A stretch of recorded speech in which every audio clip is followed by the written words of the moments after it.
The mahogany boardroom felt smaller than usual, despite its impressive size. Maybe it was the weight of the 12 pairs of eyes fixed on me. Or maybe it was the suffocating knowledge that my own family had orchestrated this ambush. Harrison Enterprises' weekly board meeting had turned into my execution.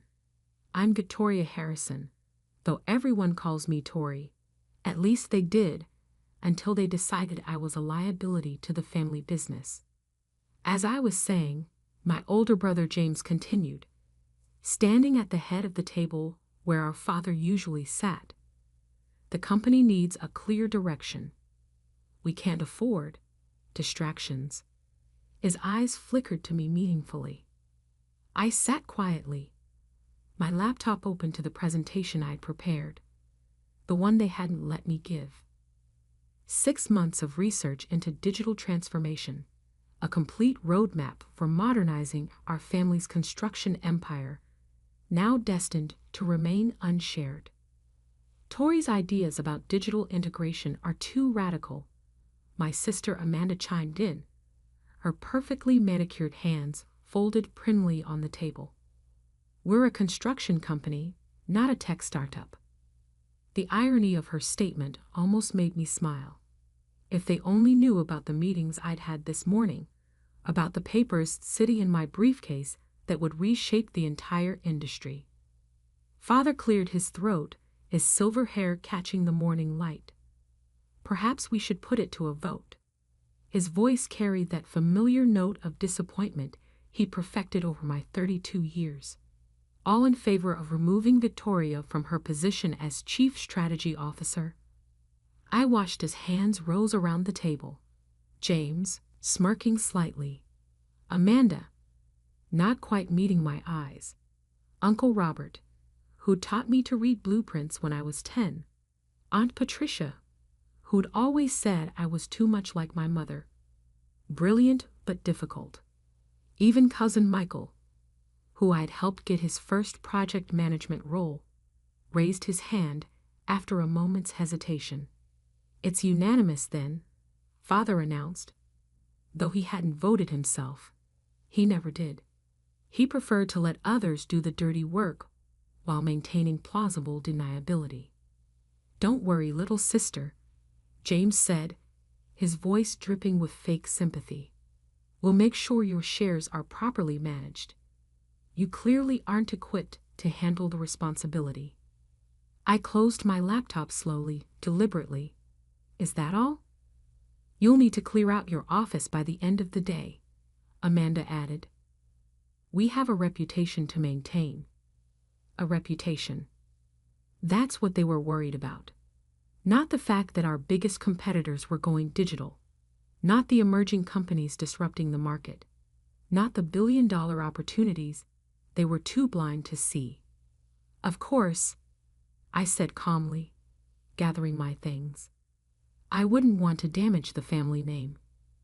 This is for the best, Victoria, Father said, finally meeting my eyes. You're too much of a dreamer. Construction is about concrete and steel, not algorithms and apps. I stood, smoothing my charcoal gray suit, the one I'd worn to sign the papers this morning. The papers that would make tomorrow's meeting very interesting indeed. Just one question, I said, pausing at the door. Who's handling the Morgan development pitch tomorrow? James puffed up immediately. I am. $50 million contract. Biggest residential development deal in the city's history. Something you wouldn't understand, sister. It requires a traditional approach. Traditional, I repeated softly. How fitting. Don't worry your pretty head about it, Amanda sneered. Focus on finding a nice corporate job somewhere. Something with fewer responsibilities. I shouldered my bag, feeling the weight of the documents inside. Oh, I'm not worried. I'll be at the Morgan meeting tomorrow. You're no longer part of this company, James snapped. You can't just. I'll be there. I cut him off. But not as a Harrison. I opened the door, then turned back one last time. By the way, did anyone bother to research who owns Morgan Development Group now? The silence that followed me out was almost as satisfying as what tomorrow would bring. Almost. In my office, well, my former office, I took one last look at the view. The city sprawled out below, cranes dotting the skyline like mechanical giants, each one representing a piece of the empire my grandfather had built, the empire my father had expanded, and the empire my siblings thought they were protecting from my modern ideas. My phone buzzed with a message from Marcus, my CFO. Everything's set for tomorrow. The papers are filed. Summit Industries is officially on record as Morgan's new parent company. I smiled, running my finger along the spine of my grandfather's old ledger, the only thing I planned to take with me.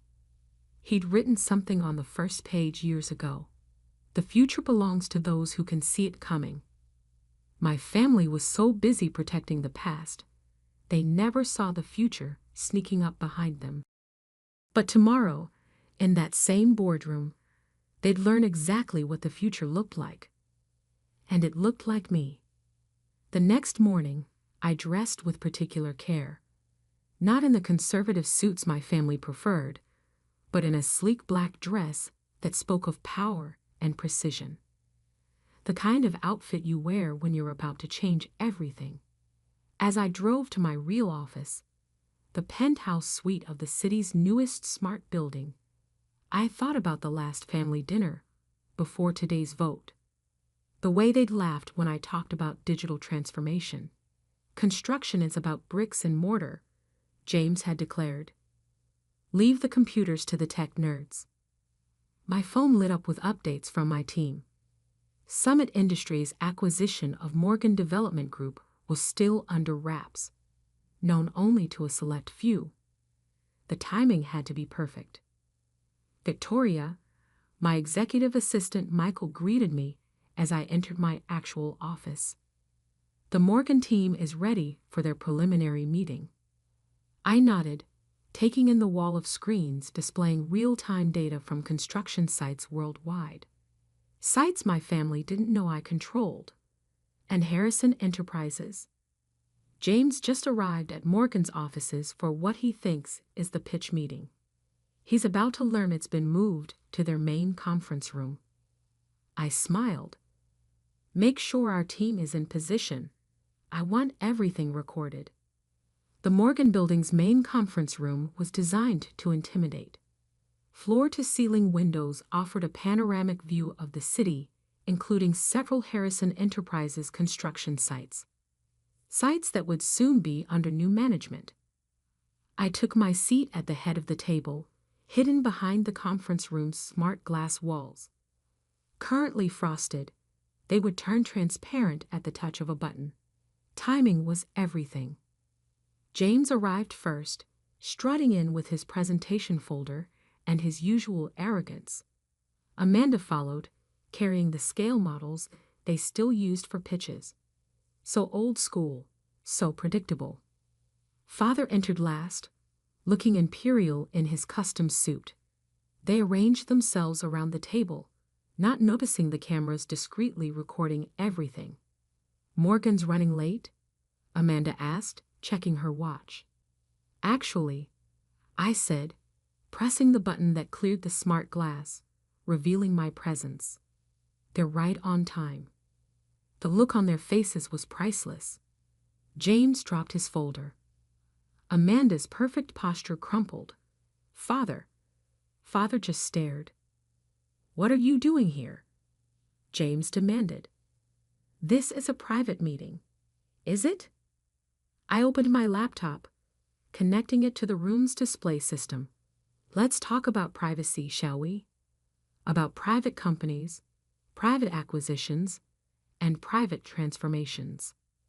The screens came to life, displaying Summit Industries' portfolio, billions in assets, hundreds of construction sites, and most importantly, complete ownership of Morgan Development Group. What is this? Father's voice was barely a whisper. This, I said, standing slowly, is the future you were too busy mocking to notice. Summit Industries, my company, has been quietly acquiring development firms, construction technology patents, and yes, Morgan Development Group, for the past 3 years. Amanda's face had gone pale. That's impossible. You don't have that kind of capital. No. I pulled up another screen. Remember that digital integration platform you all rejected? The one you said would never work in construction. I built it anyway. Licensed it to our competitors. Those algorithms you dismissed? They're now the industry standard. James lunged for his phone, probably trying to verify what I was saying. Our lawyers will do nothing. I cut him off. Everything was done legally, through shell companies and holding firms. The same way Harrison Enterprises acquired its first contracts. The same way grandfather built his empire. I just did it digitally. Father stood slowly. Why? Why go behind our backs? Behind your backs. I laughed softly. I tried to do this with you, presented the plans, showed you the potential. You all voted no, voted me out. So I did it myself. The door opened and Morgan Development's executive team entered, my executive team now. They took their seats around the table, nodding respectfully to me. Ladies and gentlemen, I addressed the room. Thank you for coming. Today's meeting isn't about a pitch. It's about an announcement. Summit Industries is launching the largest digital transformation initiative in construction history, starting with all current Harrison Enterprises contracts. The room erupted in chaos. James was shouting something about family loyalty. Amanda had actual tears in her eyes. Father just kept staring at the numbers on the screen. You can't take our contracts, James finally managed. Actually, I pulled out a stack of documents. I can. Most of your clients have already agreed to transfer their projects to Summit.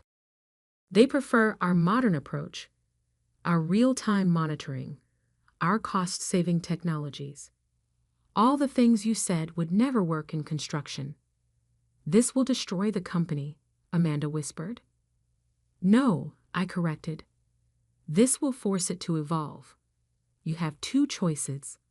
Either adapt to the digital age, partner with Summit Industries, and learn how modern construction actually works, or become obsolete. And if we refuse? Father finally spoke. I smiled, the same smile he used to give me when explaining why my ideas wouldn't work. Then watch as every major client you have switches to a company that's actually ready for the future. Your choice. The next few days unfolded exactly as I'd planned. Harrison Enterprises stock plummeted as news of the Morgan deal spread. Not just the loss of the $50 million contract, but the revelation that their biggest competitor was run by the daughter they'd so publicly dismissed. I sat in my Summit Industries office, watching multiple screens track the fallout. Client after client announcing their switch to our digital platforms, industry analysts praising our innovative approach, and most satisfyingly, Harrison Enterprises board members frantically trying to contain the damage. Your father's here, Michael announced through the intercom. No appointment. I checked the security feed. Father stood in the lobby, looking smaller somehow. No power suit today. No air of authority. Just an old man realizing the world had shifted under his feet. Send him up. The office fell silent as he entered. His eyes took in everything. The wall of screens, showing real-time project data, the holographic building models, the teams of young engineers working on tablets instead of paper blueprints. This is quite an operation, he said finally. It's what I tried to show you, I replied, not offering him a seat. 3 years ago, when I first proposed digital integration. He nodded slowly. The board is meeting tomorrow. Emergency session. They're concerned. They should be. Summit just acquired Peterson Construction. Their digital infrastructure integrates perfectly with ours. Peterson? His face paled. But they're our biggest supplier. Where? I corrected. Now they're part of Summit's vertical integration strategy, along with advanced materials tech, global logistics partners, and several other companies you depend on. You're systematically dismantling everything we built. No, Father. I'm building something better. Something that should have included Harrison Enterprises if you'd all just listened. My phone buzzed. Another client announcing their switch to Summit. Father flinched at the notification sound. James resigned this morning, he said quietly. Amanda's talking about selling her shares. Smart move. They'll be worth half as much by next week. He sank into a chair without waiting for invitation. What do you want, Victoria? Money? Power? Revenge? I turned to face him fully. I want what I've always wanted. To modernize construction. To bring this industry into the digital age. To build something meaningful. By destroying your family's legacy? Legacy. I pulled up our latest project on the main screen. A revolutionary smart city development. This is legacy, Father. Not clinging to outdated methods because that's how we've always done it. Not dismissing innovation because it's unfamiliar. Not voting out someone because their vision threatens your comfort. A notification popped up. Our stock had jumped another 10% on news of the Peterson acquisition. The board, Father hesitated. They're considering options.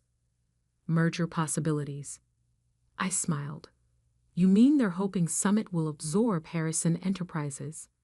Save them from becoming completely obsolete? Would you consider it? 2 conditions, I said, pulling up a document I'd had prepared for weeks. First, complete digital transformation. No compromises, no traditional holdouts. Second, I met his eyes. I run it. All of it. No family votes, no board interference, no more dismissing ideas because they're different. The board won't like that. The board doesn't have a choice. In 3 months, Summit will control 60% of the construction technology market. In 6 months, any company not using our platforms will be effectively locked out of major contracts. You can be part of that future, or you can watch it happen from the sidelines. He stared at the document for a long moment. You planned all this from the beginning. No, I corrected. I planned to do it with you.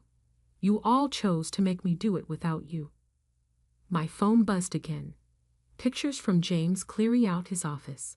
Funny how karma works. If we agree, Father said slowly, what happens to the family? That depends on them. Amanda's actually quite good at project management. When she's not busy undermining me. James?